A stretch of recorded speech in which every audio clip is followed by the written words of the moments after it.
بسم الله الرحمن الرحيم. السلام عليكم ورحمة الله وبركاته. بسم الله والصلاة والسلام على رسول الله. اللهم صل على سيدنا محمد وعلى آل سيدنا محمد كما صليت على سيدنا إبراهيم وعلى آل سيدنا إبراهيم، وبارك على سيدنا محمد وعلى آل سيدنا محمد كما باركت على سيدنا إبراهيم وعلى آل سيدنا إبراهيم في العالمين إنك حميد مجيد. حبايبي، إن شاء الله الذكر بتاعنا هيبقى اللهم صل وسلم وبارك على سيدنا محمد. باستمرار عايزين على لساننا ذكر الله. شايفين مع بعض هنعمل النهاردة البزلة بطريقة جميلة جدا. يلا بينا نشوف الوصفة مع بعض، وما ننساش الذكر بتاعنا اللهم صل وسلم وبارك على سيدنا محمد. معانا البزلة الخضراء اللي احنا شايفينها مع بعض ديت، بتبقى جميلة جدا، الولاد كلها بتحبها. ومعانا الجزر، ومعايا طماطم، ومعايا بصل. لو في البصل كبير يبقى بصلاية واحدة بس، انا عشان البصل عندي صغير فانا استعملت 3 بصلات صغيرين.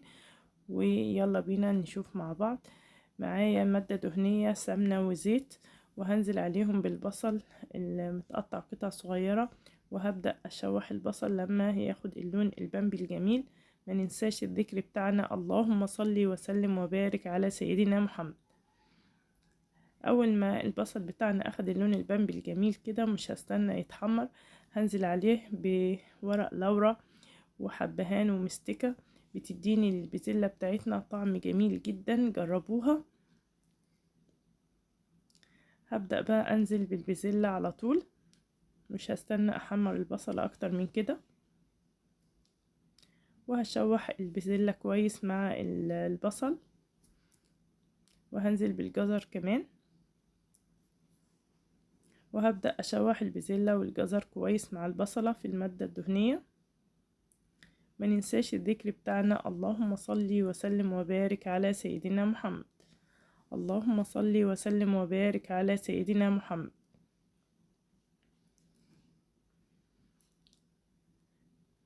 غطيتها شوية وسبتها، وبعد شوية بقلبها برضو زي ما احنا شايفين كده مع بعض.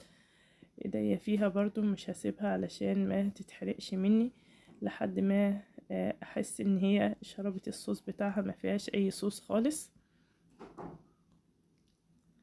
نرجع نشوف البزلة مع بعض.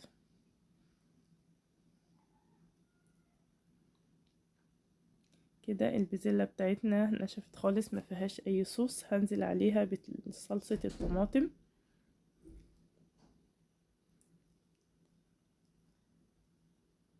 ما ينساش الذكر بتاعنا اللهم صل وسلم وبارك على سيدنا محمد. اللهم صل وسلم وبارك على سيدنا محمد. هنقلب البزلة كويس كده مع الطماطم، وهنزل عليها بنص معلقة فلفل اسمر، وهنزل بالملح، وهقلب كويس التوابل مع البزلة والطماطم، وهغطي الصلصة بتاعتنا وهسيبها لما تتسبك كويس جدا، ونرجع نشوفها مع بعض. شايفين كده بدأت البسلة بتاعتنا تغلي.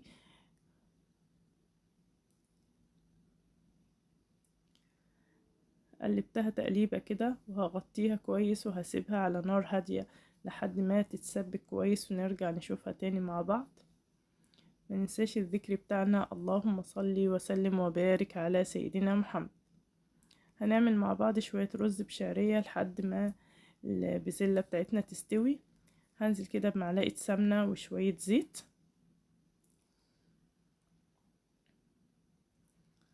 ومعايا كوباية شعرية،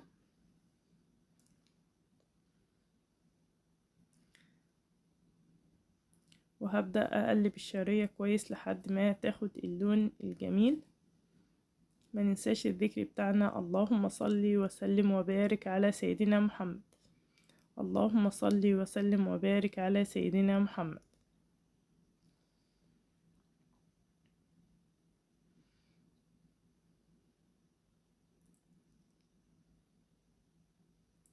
شايفين كده بدأت الشعرية بتاعتنا تاخد اللون الجميل. في اللون الجميل دوت هبدأ انزل بالرز المصري بتاعنا الجميل المغسول ومتصفي، وهقلب كويس الرز مع الشعرية مع المادة الدهنية، اشوح الرز كويس جدا.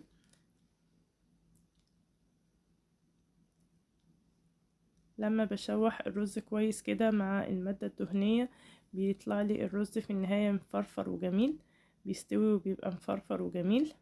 ما ننساش الذكر بتاعنا اللهم صلي وسلم وبارك على سيدنا محمد. هنزل بقى بالمية زي ما قلت معاكم قبل كده، المية بتبقى عقلة صبع فوق الرز، فانا مش بعاير الرز وبشوف المقدار كده، انا بشوفه بمجرد النظر، مجرد عقلة صبع فوق الرز كده. هقلب وهشوف معاكم. ما ننساش الذكر بتاعنا اللهم صلي وسلم وبارك على سيدنا محمد. اللهم صلي وسلم وبارك على سيدنا محمد. لسه عايزة شوية مية كمان كده، يبقى مقدار المية كويس فوق الرز. هنزل بالملح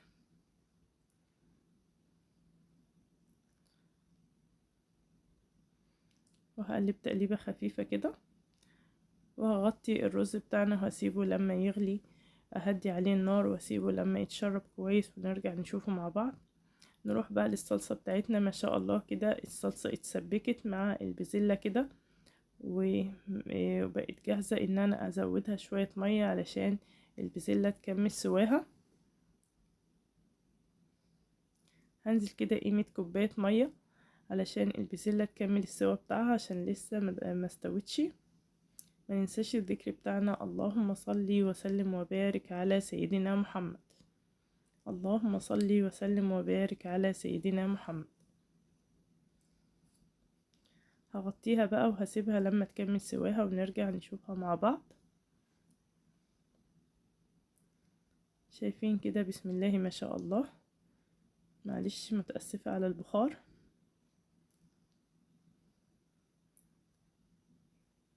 كده البزلة بتاعتنا استوت.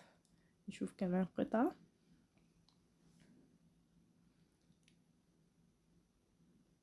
البزلة بقت زبدة ما شاء الله. نشوف الرز كمان بتاعنا. شايفين ما شاء الله الرز برضو استوى وبقى مفرفر وجميل. شايفين بسم الله ما شاء الله الحباية بحبايتها. ما ننساش الذكر بتاعنا اللهم صلي وسلم وبارك على سيدنا محمد. نقدم بقى البزلة بتاعتنا مع الرز بشعرية. شايفين المنظر بسم الله ما شاء الله جميل جدا جدا. عملنا أكلة بسيطة جدا من غير لحوم ولا فراخ ولا أي حاجة، وكانت وجبة جميلة والحمد لله على كل حال. اللهم لك الحمد كما ينبغي لجلال وجهك ولعظيم سلطانك. وحبايبي اللي يعجبوا الفيديو ما ينسانيش من اللايك والشير والاشتراك في القناة علشان القناة تكبر بيكم ومعاكم. واللي بيشوفنا لأول مرة يشترك معنا في القناة ويضغط الجرس ويختار الكل علشان يوصلوا إشعار بكل جديد أنزله بإذن الله. وفي النهاية سبحانك اللهم وبحمدك أشهد أن لا إله إلا أنت أستغفرك وأتوب إليك. والسلام.